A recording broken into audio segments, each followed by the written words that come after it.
Hi everybody. This is a video idea that I had about a year ago when I knew that the Sgt. Pepper anniversary was going to be coming in 2017. And originally it was going to be a video where I was going to kind of defend the Sgt. Pepper album. Because lately, in the last several years, I think it's become very fashionable and in vogue, if you will, to kind of trash the Pepper album and try to knock it off its lofty pedestal. Well, all that's changed now because here we are, the date is here now. It's the June of 2017, 50th anniversary. And thanks to the Giles Martin mix on the brand new 2017 reissue of Sgt. Pepper, I find myself absolutely not needing to defend this album. And I've had a whole reevaluation of it, even for myself, all thanks to the new mix. Now, this is not a video where I'm trying to, again, review the new Sgt. Pepper album release. It's not a video where I'm trying to plug the new release, although go get it if you didn't get it. But what I wanted to talk about was how in recent years, Sgt. Pepper has taken some knocks. People have said, you know, the album is kind of a time capsule, which in a way, that's part of it. Yeah, sure. It was released in 1967. It's 50 years old. It's very much a product of its time. They say it doesn't hold up so much today anymore because it's so old in its style. It's definitely dated. And that always worked against it. But I think that with the new release here in 2017, the new mix, I really think that one of the things is, and some people I've noticed have said this, I know Tim Allen really pinpointed this in his video in the vinyl community. He said it sounds very modern. This new mix is very punchy, very upfront, very tough. Some people have said that some of the songs, like Good Morning, are so driven by drums and heavy that it's almost like heavy metal. So I think a reevaluation now is 150% possible in this day and age. I think where we are right now, we've got a real ability to reassess this album. Now, in recent years, people like Keith Richards, of all people, from the Rolling Stones, have bashed the Sgt. Pepper album. Keith Richards said it was rubbish. And thanks a lot, Keith, but I mean, the Rolling Stones are my second favorite British band after the Beatles. And I like the Stones, but they've always been to me like, you know, the Beatles' baby brothers, you know. You can see them in the videos, A Day in the Life. You can see in the performance of the Beatles' All You Need Is Love. You can see them in photographs with the Beatles studio. They're sitting down like students at the feet of the Beatles. And one thing that Keith at least added when he said rubbish was he also included the Rolling Stones' own album, Their Satanic Majesty's Request, which, aside from a couple of songs on that album, I think it is rubbish.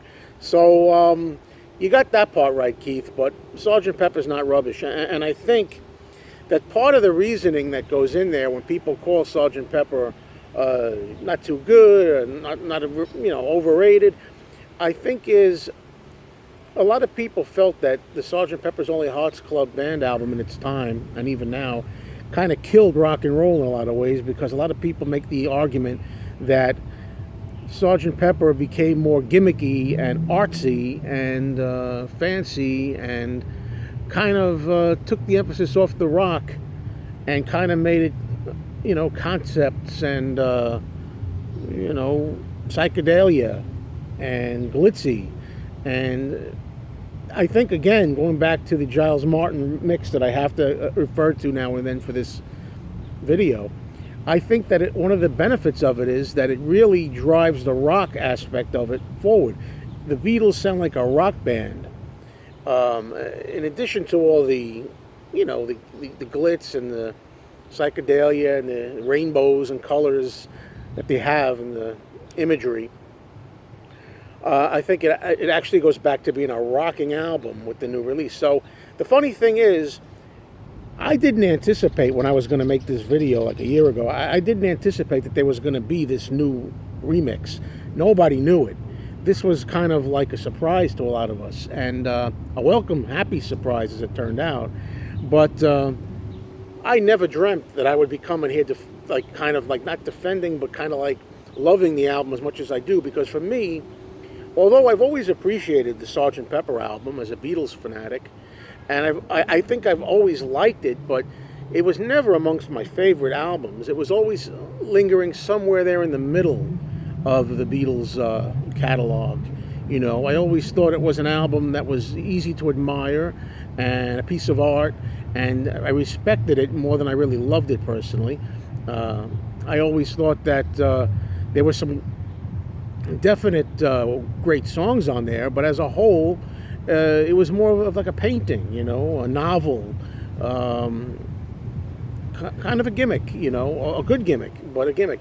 That's all changed now. In fact, if I had approached this video even 1 week ago or 2 weeks ago, before the new 2017 Pepper came out, I would have had a much different take on this while I was trying to defend it. So I think that there are a lot of people out there that genuinely just don't like the album. I mean, sure, that's understandable. I mean, it's all a matter of personal taste.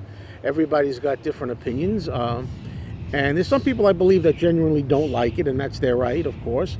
But I think there are a lot of people out there, there's probably a cult these days, of people who think it's cool, or think it's being so rebellious to knock it off its throne, and to try to say, you know, everybody says that Sgt. Pepper is the greatest album of all time. Well, we're gonna knock that off. You know, well, I might have said that myself a while ago, but now I really have come to think, in only the last week, that Sgt. Pepper is going to go up in my estimation. I never put it amongst the top 5 or 3 of the Beatles albums, and that's going to rise, I think, in the future, next time I make my rankings of my least favorite to most favorite Pepper albums. It's going to be risen quite a bit. This particular time here, June 2017, I guess you could say, if I could borrow a line from Penny Lane, it's in everybody's ears and everybody's eyes, especially here on YouTube, where everybody's making videos, who's in the vinyl community and Beatles community. It's as close as we can get to 1967 all over again. Now, think about this in a way. John Lennon and Paul McCartney met each other for the first time in July of 1957. So next month, that'll be coming up to 60 years. It'll be 60 years that just 2 kids got together and wanted to be in a band. And eventually, of course, this would include, you know, George Harrison being brought in, and even later Ringo Starr. But for 1957 with John and Paul, could they ever have possibly conceived that they would start a phenomenon and become the greatest thing music ever knew about? And that in the super future, spacey, science fiction year of 2017, 60 years later, we'd still be celebrating this album? That it would still be big? You know, I just found out this morning, as a matter of fact, by looking on the internet, that it looks like we got another #1 album here for the Beatles, because the new Sgt. Pepper reissue from 2017 has, in fact, made #1 on the UK charts. I was hoping that it would be #1 in the US, but it looks like, from what we're reading so far, I mean, the US charts on Billboard have not been released yet, the top 200, but I hear that the new album is poised to debut at #3 out of the top 200, which is still amazing, you know, when you consider it. I mean, if you look at the charts today, just now, and this morning, and you see the top 3, 4, 5 artists that are in the top, where do the Beatles fit into all of this? That's the beauty of it. The Beatles still always manage to be in there. I mean, the Beatles look like something from another planet, a complete fish out of water, being amongst the modern artists that make up the current top few albums. This week's leaders in pure album sales, per Buzz Angle: Beatles #1, Sgt. Pepper's Lonely Hearts Club Band, 61,521 pure U.S. sales. And then you got Bryson Tiller, never heard of him, True to Self, Chris Stapleton, etc. So the Beatles win #1 as far as pure physical album sales. Then when you come down here and you look at this week's leaders in total consumption, including streams and everything else, in addition to physical album sales. Again, Bryson Tiller, I don't know who that is. Kendrick Lamar, I've heard of Kendrick Lamar at least, but look at this list, how amazing this is. Billboard is going to have the Beatles probably at number 3 here. And look at all these other names. The Beatles are like a fish out of water when it comes to this list of modern artists. Isn't that amazing to see the Beatles in there? That's the real trick, my friends. Let's see if Bryson Tiller, Kendrick Lamar, Drake, and Lil Yachty, Little Yachty, let's see if they are on the charts at all 50 years from now at number 3. It's insane in a positive way. And I know that the Beatles have always been like that. The Beatles have always been right there. One way or another, they've always managed to be right there. I mean, even if you go to the disco days of the late 70s, whatever disco music was popular then, if there was a Beatles release, like Live at the Hollywood Bowl or something, it would be right up there. The Beatles always had a foot in the door. Even years, decades after they'd break up, whether we got into punk music, whether we got into new wave, whether we got into rap, hip-hop, whatever it is, or today's music, whatever you call it, I'm not a fan of it, but today's most popular techno-pop music sound, the Beatles still put their foot in there. We're still in there. You're not going to forget us. It's amazing all these years later. And that shows you the staying power of this album, Sgt. Pepper's Lonely Hearts Club Band, and also the Beatles in general. The Beatles aren't going anywhere, folks. They're never going to go anywhere. They've never gone anywhere. They're always sounding contemporary to some point or another. They're always exciting new generations of young people that are just really warming up to them for the first time. And that's the magic of it. The biggest magic of the Beatles is that they always manage to sound relevant. They've always managed to sound fresh. Arguably, maybe some of their earlier stuff, Love Me Do and that kind of thing, She Loves You, I Want to Hold Your Hand, is of course more from another time. But the latest stuff certainly comes to the fore. Now, I don't want to get too far off of the topic here, which I've already done, but let's go to the point where it was 1966 and the Beatles decided they didn't want to tour anymore. They weren't going to play live shows because the girls were always screaming. Nobody was listening. They couldn't hear themselves play. And as Ringo always said, we were becoming bad musicians. So they decided, you know what, we're going to stop touring. It's kind of a waste. And what we're going to do is we're going to go into the studio and we're going to just record as a studio band. Now think about this. When they went in late 1966 and early 1967 to make what became Sgt. Pepper, they didn't know what they were going to do. They didn't know what they were going to have. There's a great interview with Brian Epstein, if you want to look on YouTube, from 1967, where somebody's interviewing him, and the interviewer is saying, what's the new album going to be like? They're working on the new album now. What's it going to be? And Brian Epstein says something to the effect of, it's really going to be good. I've heard some of it. It's really going to be special. Nobody could guess what it is. Now, Paul McCartney went on to say, if you watch the Making of Sgt. Pepper documentary, he says in there, a lot of people had slagged off the Beatles, had written us off. They thought in the newspapers, Paul said, we dried up. The Beatles have nothing left in the tank, so to speak. And Paul just smiled, wringing his hands as they were doing Sgt. Pepper, thinking, you just wait. And indeed, isn't that amazing? Listen to the outtakes on the new Sgt. Pepper release, especially if you buy the big box set. Here's another plug. The big super deluxe box set that has several discs in it. And you can hear a band that's hungry, excited. The Beatles always wanted to be the best. The Beatles always wanted to do new and different things. Always wanted to, as Paul goes, move from this step to this step to this step and up. And when you hear the raw, primitive, instrumental playing of, say, Getting Better, the song Getting Better, or John's vocals on Lucy in the Sky with Diamonds and the swirling otherworldly sounds of it, and making the song Being for the Benefit of Mr. Kite with George Martin helping make the swirl effect. When you hear, especially the outtakes, they sound so into it. And you can tell, and I've felt more than I ever had before, but from this, that they're preparing to astound the world, and that's what they're doing. Now, they could have went in there when they announced they were stopping touring. They could have made a decent album. Nobody knew what it was going to be. Even the Beatles themselves didn't know it was going to be so great. So a landmark album. But anything they would have done, I'm sure would have been decent, would have been pretty good, would have been good. But would it have been so innovative? Would it have influenced everybody else? Would it change the world? And Sgt. Pepper did change the world.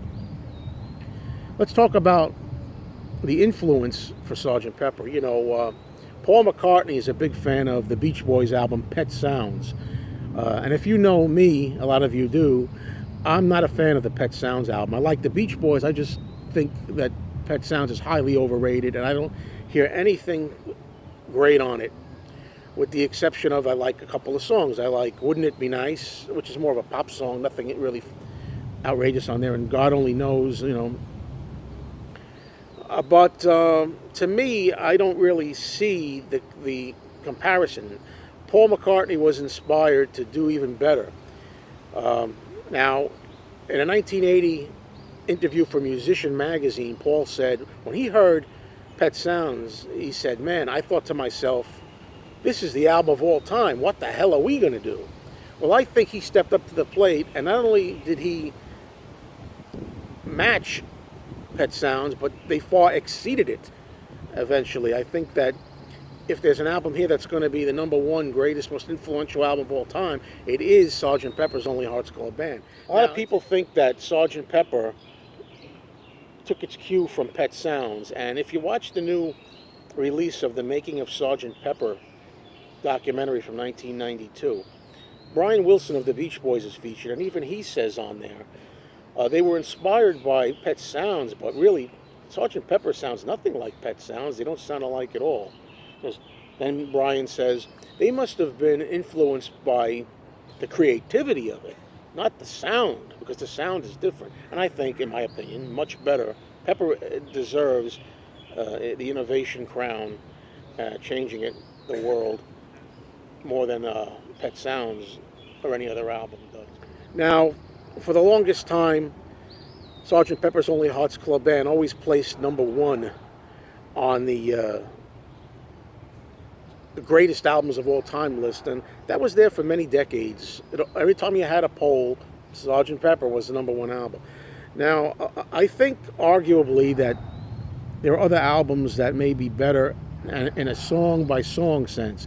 I think a lot of fans think that song for song, an album like Revolver, which came before Pepper, is better arguably. And right now, if you notice the polls lately are, when you see a greatest albums poll, it's Revolver that's now number one, and Pepper has sunk. So I think that's going to go up again. I hope it goes up again, gets reevaluated with this new mix that's come out, because it makes it fresh again like never before.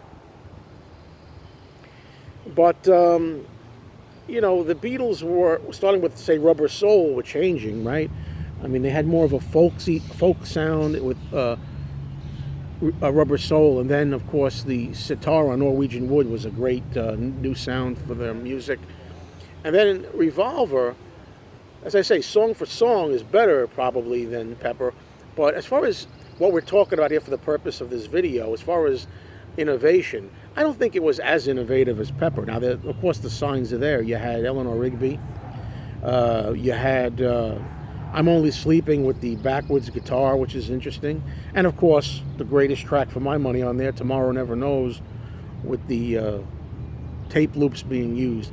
But they were just sticking their toe in the water of real experimentation with that album. So I don't think of it as an album that is as great as Pepper in terms of experimentation. Song for song, yes. But experimenting, innovation, pulling out all the stops, changing the world, no, that's Pepper. And because of that, I believe that Sgt. Pepper deserves and should go back to being the number one greatest album of all time, just for sheer impression,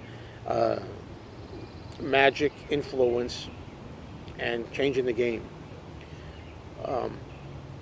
You know, I wanted to add in a story here that I'll never forget. It has to do with the Beatles again, being placed at number one in 2017 in the UK charts, and maybe number 3 or so on Billboard. We'll see when it comes out. But I remember back in 1979 or 1980, early 1980, I was in high school, and there was a girl that was in the library with me, and we were talking, and she was a big fan of the group Styx from the 70s, and she thought Styx was the greatest thing in the world. She was always telling me how better they were than the Beatles. And I remember I had the newest issue of Rolling Stone magazine with me, and Rolling Stone had done a top 10 poll. Who are the greatest bands of 1979, 1980? Number 1 was Styx.